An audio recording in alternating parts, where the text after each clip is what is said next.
Microsoft is a lesson 9 ဒီ lesson 9မှာဆိုလို့ရှိရင်ကျွန်တော် count အကြောင်းကိုလေ့လာမှာဖြစ်ပါတယ်ကျွန်တော် Microsoft Excel ဖိုင်ကိုဖွင့်လိုက်မယ်ဖွင့်လိုက်ကြတာကြိုတင်ရိုက်ထားတဲ့ဖိုင်ပေါ့နော်ဒီတိုင်းမရိုက်ရသေးလို့ရှိရင်ဒီတိုင်းရိုက်လိုက်ပါနော်ဦးဇင်းတော့မြန်အောင်ဒါကြိုတင်ပြီးတော့ပြင်ဆင်ထားတာပေါ့ဒီမှာဦးဇင်းတို့ count အကြောင်းရေးစပြီးတော့လေ့လာမှာပေါ့နော်ဒီ formula မှာ count ဆိုတာဒီဘာလို့ဆိုလိုတာလဲဆိုတော့ count ဆိုတာရေးတွက်တာပေါ့နော်ညီများချင်း count count ဆိုတာဒီရေးတွက်ချင်းနဲ့ဒီ count လို့ရေးထားတယ် count နဲ့ပတ်သက်ပြီး၅မျိုးထွက်လာတယ်ရိုး count က count a ရယ် count balance က count if က count ifs နော်အဲကြောင့်၅မျိုးထွက်လာတယ်ဒီမှာကြည့်မယ်ရိုး count ကကိန်းကနန်းရေးတဲ့အကွက်များသာရေးတွက်ပြီးလို့ရှိရင်ရိုး count ကိုသုံးတယ် count a ကကိန်းကနန်းကိုအခရာတွေပါရေးတွက်ထားတဲ့နှစ်ခုပေါင်းနှစ်မျိုးစလုံးရေးထားတဲ့အကွက်တွေကိုရေးတွက်ပြီးတယ်count blank ကကျွန်တော်ဒီ blank ကအကွက်လက်လေးပေါ့နော်ဒါကွက်လက်အလွတ်တွေကိုရေးတွက်ပြီးတယ် count if ကကျတော့သူကပေါင်ဝင်တဲ့အချိန်ရေးတွက်ပြီးဒီတိုင်းပြောနေလို့ရှိရင်နည်းနည်းရှုပ်နေအောင်မယ်လက်တွေ့ပြလိုက်လို့ရှိရင်ပိုရှင်းသွားတယ်နော်ပြောတဲ့ count ပေါ့နော် count ဆိုတာကိန်းကနန်းရေးတဲ့အကွက်များကိုသာရေးတွက်ရန်တဲ့ဒီမှာကြည့်မယ်ဒီပထမဆုံးဒီ row 2ဆိုတဲ့အကွက်ကိုကြည့်မယ်ဒီ row 2ဆိုတဲ့အကွက်မှာဆိုလို့ရှိရင်ဒီတစ်ကွက်လုံး row 2ဆိုတဲ့အတန်းတန်းလုံးမှာဆိုလို့ရှိရင်ကိန်းကနန်းတွေရေးထားတဲ့အကွက်ကနှစ်ကွက်ပဲရှိတယ်ဟောဒီမှာက350ဆိုတဲ့အကွက်ကဒီမှာ3,500,000ဆိုတဲ့အကွက်ကဟောဒီနှစ်ကွက်သားလင်းဒါရှိဒါကိန်းကနန်းရေးထားတဲ့အကွက်ဒါရဲ့အခရာလေးရေးတာကြော်လို့ရန်ကုန်လို့ကွန်ပျူတာလို့နော်အဲကြောင့်ဒီမှာဒီကွက်ကိုဦးဇင်းတို့ဒီ row ဒီလိုမျိုးတစ်ခုတည်းဆိုလို့ရှိရင်တော့မလိုအပ်ဘူးเนาะအများကြီးဆိုလို့ရှိရင်တော့ကိန်းကနန်းရေးတာဘယ်တစ်ကွက်လဲဘာလဲတို့ရေးတွက်ဖို့လိုတာအဲ့မျိုးဆိုရင်ဒီ formula တွေအသုံးပြုမှာပေါ့နော်ဦးဇင်းကတော့လွယ်အောင်လို့ဒီကြောင်းလေးပဲနမူနာပဲပြမှာပေါ့နော်ဟုတ်ပြီဒီမှာဦးဇင်းဒီ row 2မှာ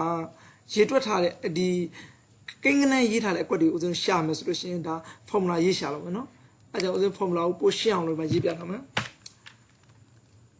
formula ရေးပထမဆုံးမမေ့ရမှာညီများချင်းမှာနော်ညီမကြီးပြန်လဲ count ကိုရေးလိုက်မယ်ဝင်းစာလည်းပြီးဟောဒီအကွက်က A2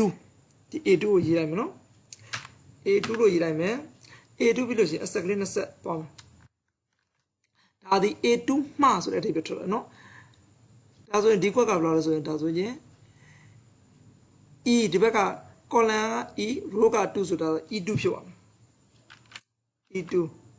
ဝင်ပေးလိုက်ပြီဒီအထိပ္ပယ်ဒီ A2 ကနေ E2 အတော်တွင်းမှာရှိတဲ့ကိန်းကနန်းတွေရေးထားတဲ့ကွက်တွေဘယ်နှကွက်လဲဆိုတာကိုဒါဒီ formula ရေးထားတာပေါ့နော်ဒါကိုဆိုရင်ဒါဆိုဒီမှာသူကကိန်းကနန်းဘယ်နှကွက်ရှိတယ်ဆိုတာဖော်ပြပေးတယ်ဒီကွက်ဆိုဒါဆိုဒါ2လို့ဖော်ပြပါလိမ့်မယ်ဒါကိုစင် copy လိုက်မယ် control C နဲ့ copy လိုက်မယ်ဒီကွက်ထဲမှာ formula ပါပေါ့နော်ဒီ formula မှာ control V နဲ့တွားပြီးတော့ paste လုပ်လိုက်မယ်ဒါဆိုရင်ဒီမှာသူက under collection 2လို့ဖော်ပြတယ်ဒီမှာ under collection နော်ဒီမှာ2လို့ဖော်ပြတယ်ဒီ2ဆိုတာဒီမှာအကွက်ကနှစ်ကွက်ဒီလိုကိန်းကနန်းတွေရေးထားတဲ့ကွက်ကနှစ်ကွက်ရှိတယ်လို့သူပြောပြတာပေါ့နော်ဒါဆိုရင် count ကိုနားလည်ပါပြီ count ကကိန်းကနန်းတွေရေးထားတဲ့အကွက်များကိုသာရေးတွက်ရင် count ကိုသုံးတယ်ခုတက count A ပေါ့နော် count A ကကျတော့ကိန်းကနန်းကိုအခရာကိုနှစ်မျိုးစလုံးပေါင်းပြီးတော့ရေးထားတဲ့အကွက်တွေကိုသူကနှစ်မျိုးစလုံးရေးတွက်ပြီးတယ်ကဲဒီမှာလက်တွေ့ကျွန်တော်လေ့လာကြရအောင်ဟုတ်ပြီဒီကတော့ဒီ row မှာပဲ row 2မှာပဲကြည့်လိုက် row 2မှာဥက္ကဋ္ဌကိန်းကနန်းကိုအခရာနှစ်မျိုးစလုံးဆိုရင်တစ်ကွက်နှစ်ကွက်သုံးကွက်လေးကွက်ငါးကွက်ရှိတယ်နော်ဒီငါးကွက်ကိုဒါဒီမှာတော့ကြက်လို့ရှင်တော့နည်းနည်းလေးဆိုတော့ရေးရတာလွယ်ပေါ့နော်အများကြီးဆိုလို့ရှင်ရေးရတာမလွယ်ဘူးပေါ့အဲ့ဒါမျိုးဆိုရင်တော့ဒီ formula တွေသုံးပြီးတော့ရှာကြရမှာပဲကဲအခုကျွန်တော် formula သုံးပြီးတော့ဒါကိုရှာကြမယ်ညချင်းခုနက count နဲ့ဒီကောင်ကမတူတော့ဘူး count ရိုး count မတော့ count A ဖြစ်တဲ့အတွက်သူက A လို့နောက်ကထည့်ပေးမယ်ကွင်းစလဲပြီးတော့ကိုရေးခြင်းတဲ့အကွက်ကဒီ A2 ကနေစရင်မှာဖြစ်တဲ့အတွက် A2 လို့ရေးပြီးတော့ဆက်လေးနဲ့ဆက်ချလိုက်မယ် A2 ကနေကိုဘယ်ထိရေးမှာလဲ E2 ထိရေးမှာပေါ့နော်အဲဆို E2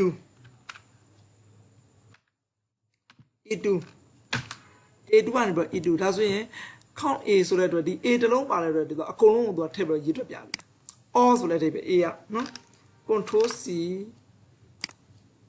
ဒီမှာ formula နဲ့ဘာလို့လဲဆိုတော့ control V နဲ့ paste လုပ်လိုက်မယ်နော်ဒါဆိုရင်သူအကုန်လုံးကိုရေးတွက်ပြတယ်နော် enter ခေါက်လိုက်လို့ရှိရင်သူက 5 လို့ထွက်လာလိမ့်မယ်ဒီမှာ 5 လို့ထွက်သွားတယ်နော်ဒါဆိုရင် ရိုးရိုးခေါင်းကကိန်းကနန်းတက်တက်ကိုပဲရေးတွက်ပြီးရိုးရိုးခေါင်းကိုသုံးလဲခေါင်း A က all ဆိုတဲ့အဓိပ္ပာယ်ခေါင်း A ဆိုလို့ရှိရင်တော့ကိန်းကနန်းကိုအခရာကိုနှစ်မျိုးစလုံးရေးထားတဲ့အကွက်တွေကိုရေးတွက်ပြီးတယ်ခုတော့ခေါင်း blank ပေါ့နော် blank ဆိုတော့ကွက်လက်အလုပ်ကိုရေးတွက်ထားပါတော့ဟုတ်ပြီဒီမှာလက်တွေဥစိုးစစ်စစ်ရဒီကွက်တစ်ကွက်ကိုဥစဉ်ဖြတ်လိုက်မယ်ပေါ့နော် delete ဖြတ်လိုက်မယ်အဲ့ဒါမှာ formula စရေးမယ်ခုတစ်ခါကြာလို့ရှိရင်ခေါင်း blank BLANK blank ကွက်လက်လို့ပေါ့နော်ကွင်းစဘယ်ကနေပဲတည်းဆိုဒီမှာဒီက A2 မှာဒါဆိုရင် E2 ထိ E2 ဘယ်ဒါဆိုကွက်လက်အလွတ်ဘယ်နှခုရှိတယ်ဆိုရေးတော့ဒီမှာဆိုရင်တစ်ခုပဲရှိတယ်နော်ဆိုတော့သူ1လို့ပြတယ် control C copy ကုမယ်ဒီမှာ control V နဲ့ paste လုပ်လိုက်မယ်ပြီးတာလည်းဥစဉ် enter ခေါက်လို့ရေးတော့ကွက်လက်အလွတ်ကတစ်ခုတည်းရှိတဲ့အတွက်သူက1လို့ရေးတော့ပြတယ်1လို့ရေးတော့ပြရနော်အဲ့ဒါဆိုရင်ဥစဉ်3မျိုးငားလဲပါပြီ count က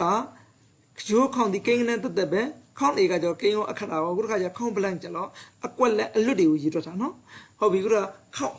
if ကျတော့ तू ကပါဝင်သည့်အကျိန်ရေးတွက်ရန်တဲ့ပါဝင်တဲ့အကျိန်ဆိုတာဘာလို့ဆိုလိုတာလဲဆိုလို့ရှိရင်ဒီမှာကြည့်မယ်ဒီ column A ကိုကြည့်လိုက်မယ် column A ဆိုတဲ့နေရာမှာကြော်ဆိုတဲ့အမည်တွေ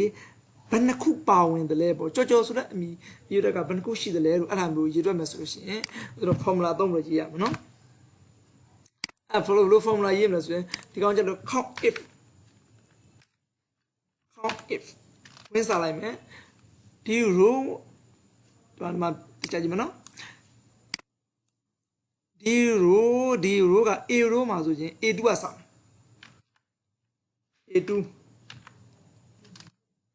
A2 မှာ A16 ထိသွားမလို့နော် A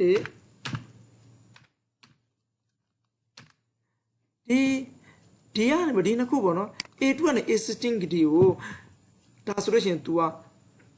ကြော်ဆိုတဲ့အမည်ကိုကိုကလိုချင်တာဖြစ်တဲ့အတွက် comma တစ်ချက်ကုတ်လိုက်မယ်ကြော်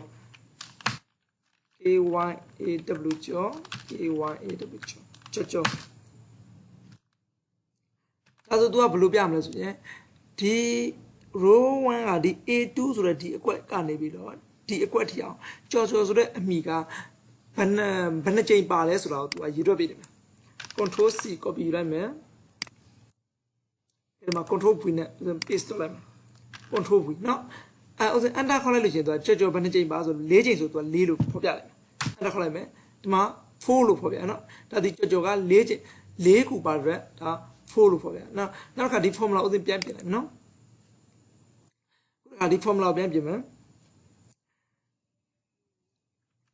ဒီကြော်ဆိုတဲ့ဒီနေရာမှာဥစဉ်ကမိုးလို့ပြန်ပြောင်းလိုက်မယ်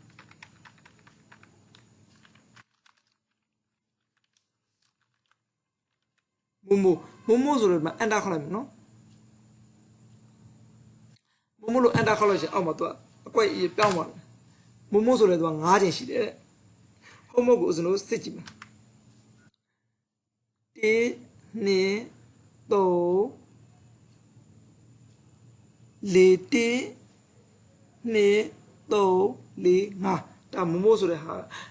အကျဉ်အမီက9ချိန်ပါတယ်ဒီမှာ9လို့ပြတော့နော်ဒါဆိုလို့၄ခုနားလဲပါပြီနော်ခုနောက်ဆုံးဟာက count if ဒီ s ကတော့ဒီကနှစ်ခုတဲ့ဒီမှာအစဉ်ပြထားတာတော့နှစ်ခုတဲ့ပါဝင်သည့်အကျဉ်ရေးတွေ့ရန်တဲ့နှစ်ခုတဲ့ပါဝင်သည့်အကျဉ်ဆိုတာဘာလို့ဆိုလို့လဲဆိုလို့ရှိရင်ဒီဘက်မှာပေါ့နော်ဒီမှာဒီလိုနေရာဆိုတဲ့ဒီ B column ကရန်ကုန်ဖြစ်ရမယ် C column ကလည်းဘာဖြစ်ဥပမာဒီမှာရန်ကုန်နဲ့ဖုံးတွဲတဲ့ဟာမျိုးဆိုလို့ရှိရင်ဒီမှာ formula ရေးမယ်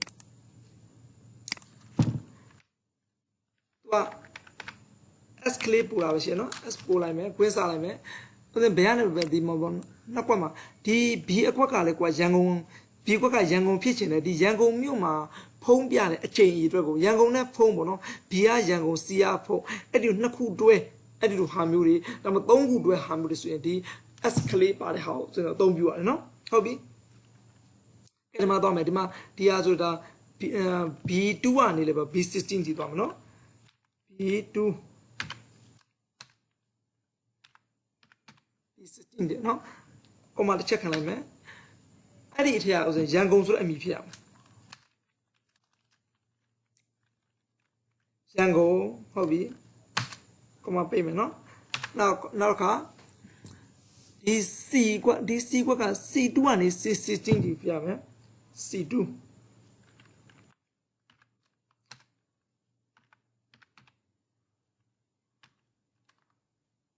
ကမခဏဒီဘက်ကဖုံးဖြစ်ရမယ် PHONE ဒါကိုကြိုက်တဲ့ဟာပေါ့နော်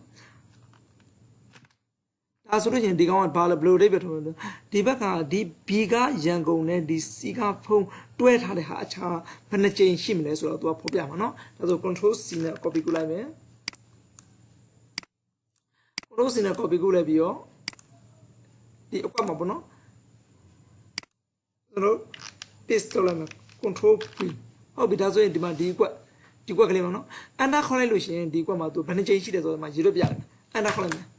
ဟောဒီမှာ၄ချိန်နဲ့၄ချိန်ဆိုတော့ရန်ဒီ၄ချိန်အတိတ်ဘက်က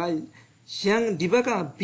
row ကရန်ကုန်ဖြစ်ရမယ်ဒီဘက်က C row ကဖုံးရန်ကုန်နဲ့ဖုံးတွဲထားတာ၄ချိန်ရှိတယ်အဲ့လေဒီမှာ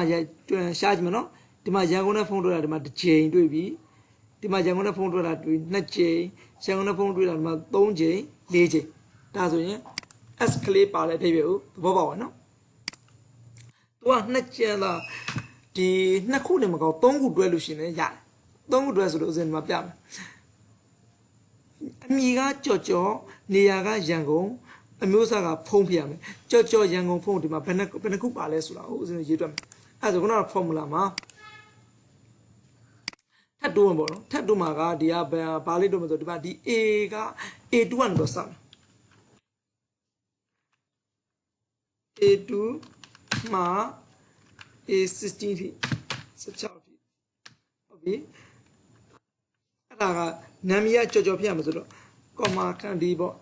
ပြတ်တောင်ဖွင့်နေတယ်မှာကြော်လို့ရေးလိုက်မယ် K1AW ကြော် K1AW ကြော်ပြလိုက်ဒါဆိုဒါ3ခုတွဲဖြစ်သွားပြီနော်ဒီ S ကတော့ဘလောက်များဒါရတယ်ပေါ့နော်ဒီ S ဒီအများသဘောကိုဒါညွှန်းတာပေါ့ဒါကို copy လိုက်မယ် control C copy ယူပြီးတော့ဒီမှာအကွက်လို့တဲ့မှာအစလုံးဒီ formula ကိုရေးလိုက်မယ် control V ဒါဆိုရင်ဒီ3ခုတွဲထဲမှာသူက3ခုစလုံးမှန်မှာ A ဆိုတဲ့ဒီ row ကကြော်ဖြစ်ရမယ်ဟောဒီ B ဆိုတဲ့ row ကရန်ကုန်ဖြစ်ရမယ်ဒီ C ဆိုတဲ့ row ကဖုံးဖြစ်ရမယ်ဒီ3ခုစလုံးမှန်တဲ့အရေးအတွက်ဘယ်နှခုတွဲဒီလို3ခုတွဲဘယ်နှခုရှိတယ်လဲဆိုတာကိုဒါရေးတွက်ပြပါဘောနော် enter ခေါက်လိုက်မယ်2ခုရှိပါတယ်တဲ့ကဲဒီမှာကြည့်မယ်ကြော်ရန်ကုန်ဖုံးဒီမှာတစ်ခုတွေ့ပြီနောက်ကကြော်ရန်ကုန်ဒီမှာကြော်ရန်ကုန်ဖုံးဒီမှာတစ်ခု2ခုဒီ2ခုပဲရှိတယ်နော်ဒါဆိုရင်ဦးဇင်းတို့ဒီသဘောတရားလေးကိုနားလည်ပါရနော် count ဆိုတာဒီရေးတွက်ထားဒီမှာ count ရိုး count ဆိုလို့ချင်းကိန်းခဏတက်ပဲရေးတွက်ထား count A ဆိုလို့ချင်း all ဆိုတဲ့အတွက်အားလုံးပေါ့အားလုံးဆိုတာဒီကိန်းခဏကိုအခရာလေး2မျိုးစုံရေးတွက်ထား count blank ဆိုတာဒီကွက်လက်အလွတ်တွေကိုရေးတွက်ထား count it ဆိုတာဒီပါဝင်တဲ့အကျိန်ကိုရေးတွက်ထားဒီမှာ escalate ထပ်တိုးလိုက်လို့ရှိရင်2ခုဒါမှမဟုတ်2ခုတည်းပို့လဲအရေးတွေကိုဒါရေးတွက်ထားပါနော်ဒါဆိုရင်ဒါကိုယ့်ဘာကိုနည်းနည်းပါလေ့လာလိုက်ပြန်ပြီးတော့လေ့လာလိုက်မယ်လေ့ကျင့်လိုက်မယ်ဆိုလို့ရှိရင်နားလည်ပါမှာပါတခြားဥစဉ်ဆက်ပြီးတော့သင်မဲ့ဒီဘောနော်ရှင်းပြမယ်သင်ခန်းစာလေးကိုလေ့လာခြင်းနဲ့ဆိုလို့ရှိရင်ဒီဥစဉ်အကောင်ကိုဖေဖို့မှာရိုက်ရှာပြီးတော့ဆက်လာရောက်လေ့လာနိုင်ပါလေ